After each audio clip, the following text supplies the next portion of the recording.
if you just saw the headline from the insane, failing Atlantic magazine this morning, you would think this individual was Father of the Year, living in Maryland, living a peaceful life, when that couldn't be further from the truth. They didn't even mention in the title of that article, or even in the first paragraph, that this individual is an illegal criminal who broke our nation's immigration laws. He is a leader in the brutal MS-13 gang, and he is involved in human trafficking, and now MS-13 is a designated foreign terrorist organization. Foreign terrorists have no legal protections in the United States of America, and this administration is going to continue to deport foreign terrorists and illegal criminals from our nation's interior. But a judge ordered that he should remain in this country. So are you saying that it is okay to ignore a judge's ruling if you don't like it? Who does that judge work for?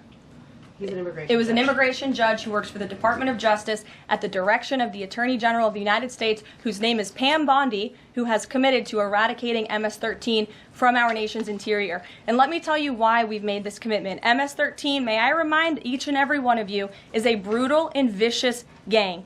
They raped and strangled a 20-year-old autistic woman to death in Maryland. They hacked 4 people to death with machetes in a park on Long Island. They have kidnapped, sexually tortured, and shot a teenage girl in Texas after she insulted them, allegedly. Killed and mutilated a 17-year-old girl in Virginia, stabbing him 16 times and cutting off his hands. They beheaded and cut out the heart of a man in Washington, D.C., They raped and murdered a 13-year-old girl in California. They sex trafficked a slew of young girls, including one who was just 12 years old.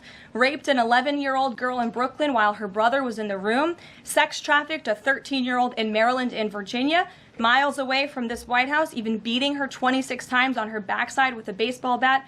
Pressured homeless New Yorkers to undergo unnecessary surgeries such as spinal fusion in order to bolster their fraudulent lawsuits. These are vicious criminals. This is a vicious gang. And I wish that the media would spend just a second of the same time you have spent trying to litigate each and every individual of this gang who has been deported from our country as the innocent Americans whose lives have been lost at the hands of these brutal criminals. We maintain our position, and very strongly so.